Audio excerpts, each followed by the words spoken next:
Alright, welcome back. Before you start painting, let's talk about the acrylic paints that you have.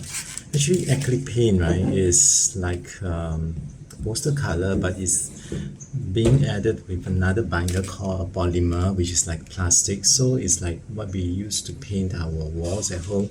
It's water soluble when it's wet, and it becomes water resistant or quite waterproof when it's dry. So when you use acrylic paint, always make sure that you wash and rinse out your brushes really well.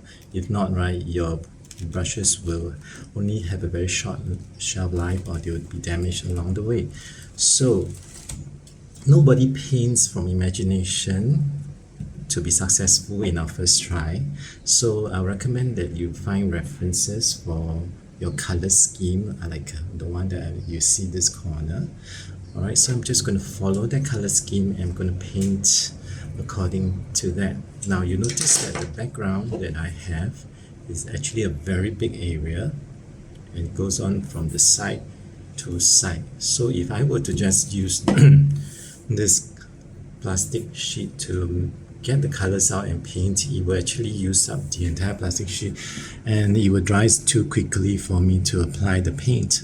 So what I can recommend you is that if you have eaten or bought small little containers, food container, like this one was used to have tofu inside, so I just rinse it out and you can use it and you mix in the color. So for me, I'm just going to use a beautiful red. Okay, when it's brand new, you find that there's this seal here. Not to worry, if you look at your cap, there is a point here, right? This point actually punctures the seal, and then you can just squeeze it out just like that. All right, I think this color is a bit too rich or dark for my liking. I'm just going to tint it down with a bit of peach color. Okay, show you again. There's a brand new seal.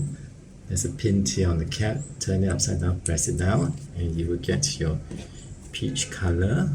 All right, and what do I do next? I am going to mix in water, and this is a big area. I'm just going to use a big brush, and I'm just going to add in the water. How much is too much? It's just aggravation. So when you stir, make sure it's not too dilute.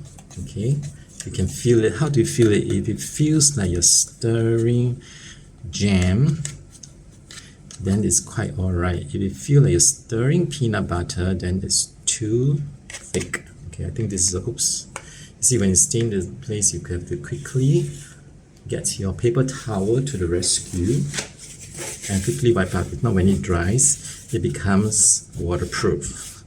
Okay, so I'm just going to paint the big areas. Now, the thing about this wedge is that I can actually go around here, and if I want to draw a straight line, I'll just hold my brush straight.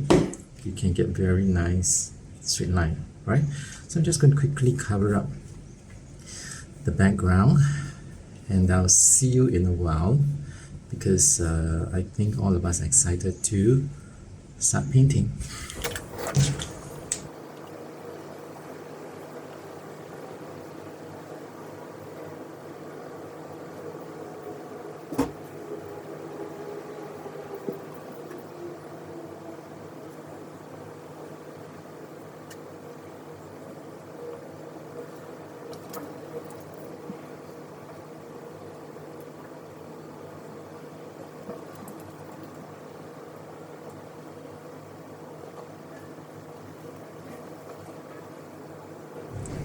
Alright, now that this is done, you'll find it's kind of uneven and there are small little gaps that I can fill in. That's where you can get your small brush, right?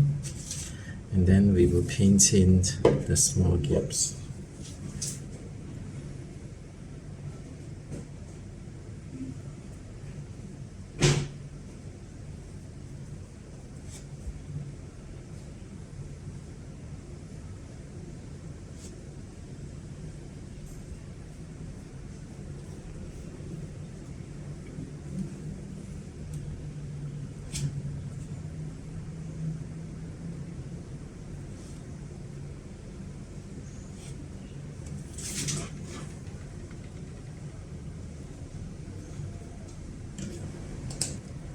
Alright, once it's finished, quickly rinse out the brush. This is a very bad habit. You have to quickly rinse it out.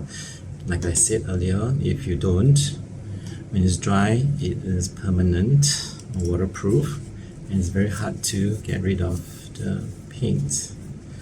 So what if after painting, what do you do with all the brushes?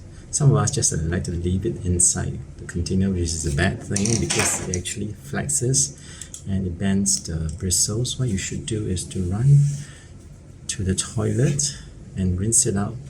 How do you do it? You just take a soap, right? Put it on the surface here, and then you rub the soap over the bristles, and then you can rinse it several times and it will be okay. Right? So why don't we do that and we come back and paint in the details.